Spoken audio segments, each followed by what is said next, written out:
Eh, Halo semuanya, selamat pagi, siang, sore, dan malam kepada teman-teman sekalian dan juga terkhusus kepada Bapak Dai. Sebelumnya, Assalamualaikum warahmatullahi wabarakatuh. Perkenalkan, Beno Bianto Putra, NPM 22068200094, sebagai mahasiswa program studi teknik mesin angkatan 2022 pada kelas metode numerik 002. Pada kesempatan kali ini saya izin untuk mereview tentang materi week 2, di mana kami coba mengintegrasikan brainware dan hardware di sini. Eh, di sini pada kita mulai dari start dari awal, yang mana kita coba mengintegrasikan brainware dan juga hardware.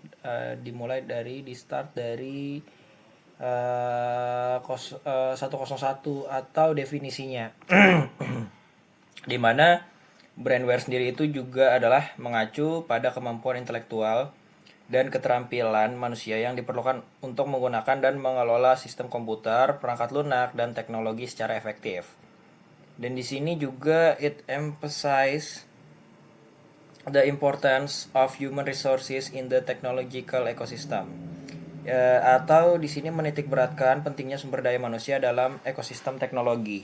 Dan hardware sendiri secara definitionnya itu ya dia refers to the emotional and psychological aspects, di mana melibatkan hubungan emosi dan komitmen yang dimiliki tiap-tiap individu terhadap pekerjaan mereka dengan yang namanya teknologi, dan terfokuskan pada human elements such as motivation, commitment, passion, and the overall well-being of users and developers. Dan di sini sebenarnya mencakup semangat inovasi, dedikasi terhadap kualitas, dan antusiasme dalam memecahkan masalah. Dan ini juga mencakup faktor-faktor motivasi yang mendorong individu untuk berprestasi dalam peran mereka, yang mana ini dapat dipengaruhi oleh budaya kerja, pengakuan, penghargaan, dan rasa tujuan.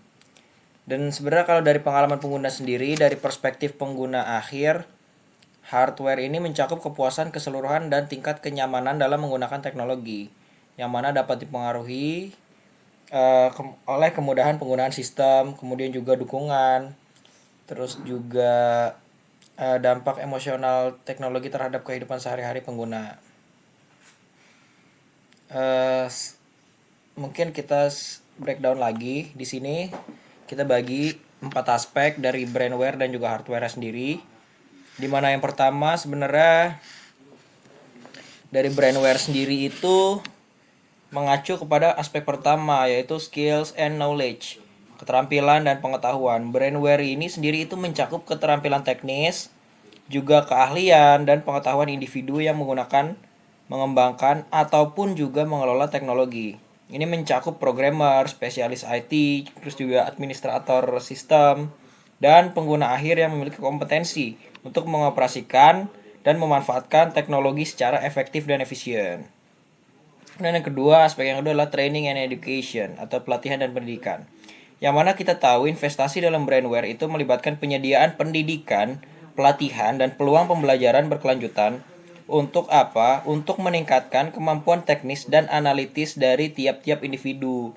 Yang mana ini juga memastikan mereka itu tetap up to date dengan kemajuan teknologi terbaru, maupun juga menerapkannya dengan efisien dan efektif. Dan yang ketiga adalah problem solving abilities, di mana kemampuan pemecahan masalah ini menjadi penting apalagi di fase 4.0 pada saat ini, di mana brainware juga melibatkan kemampuan kognitif untuk memecahkan masalah, mengatasi kendala, dan membuat keputusan terkait penggunaan teknologi, di mana brainware yang sangat efektif dan penting dalam mengidentifikasi suatu masalah, mengoptimalkan proses, dan menciptakan solusi inovatif. Dan yang terakhir adalah human factor in technology, di mana faktor manusia dalam teknologi ini sebenarnya diakui bahwa brainware sendiri itu teknologi hanya seefektif orang yang menggunakannya. Jadi kecerdasan dan kreativitas manusia ini sangat-sangat penting dan uh, di krusialkan di sini. Yang mana kecerdasan dan kreativitas manusia ini digunakan untuk mengembangkan teknologi baru, juga memperbaiki sistem dan teknologi yang ada, dan memastikan penerapan dari sistem dan teknologi ini itu secara efektif, juga dengan diperhatikannya pemeliharaannya atau maintenance dari hardware-nya itu. Dan kita lanjut kepada hardware. Di sini kita integrasikan dengan 4 aspek, yang mana yang pertama emotional engagement, motivation and moral, user experience, dan team dynamics. Di sini keterlibatan emosi yang pertama, hardware itu melibatkan hubungan emosi, emosional, dan komitmen yang dimiliki individu terhadap pekerjaan mereka dengan teknologi. Yang mana ini mencakup semangat untuk berinovasi, terus dedikasi terhadap kualitas, dan antusiasme dalam memecahkan masalah. Kemudian yang kedua adalah motivasi dan moral.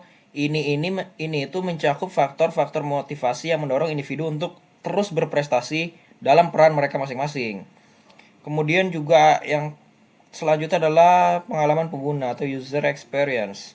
Dari perspektif pengguna akhir, hardware ini mencakup kepuasan keseluruhan dan tingkat kenyamanan dalam menggunakan teknologi, yang mana itu disebut makanya user experience. Dan yang terakhir adalah mengenai team dynamics atau dinamika tim, yang mana dalam lingkungan yang kolaboratif seperti pada saat ini, hardware itu fokus pada hubungan interpersonal, kemudian teamwork, dan communication antar anggota timnya, dan lingkungan kerja yang positif itu dapat mendukung secara signifikan meningkatkan produktivitas dan inovasi yang bisa memberikan dampak yang lebih baik ke depannya. Dan ini sebenarnya 4 dari 2 subtopik ini, brainware dan hardware, 4 aspek ini menjadi penting dan perlu diintegrasikan, apalagi di zaman industri 4.0, kemudian juga zaman yang serba cepat, dan juga kita juga berada pada era VUCA. Yang mana era VUCA ini ditandai dengan ketidakpastian dan tidak terduga gitu kejadian-kejadian.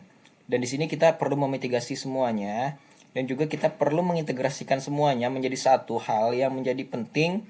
Di sini semua dari keempat aspek ini perlu diterapkan dan juga dimaksimalkan secara efektif dan efisien, yang harapannya ke depannya bisa memberikan inovasi di bidang yang kita geluti. Dan salah satunya di sini adalah mata kuliah metode numerik. Dan mungkin sekian yang dapat saya sampaikan, kurang lebihnya mohon maaf. Wabillahi taufiq wal hidayah. Wassalamualaikum warahmatullahi wabarakatuh. Terima kasih.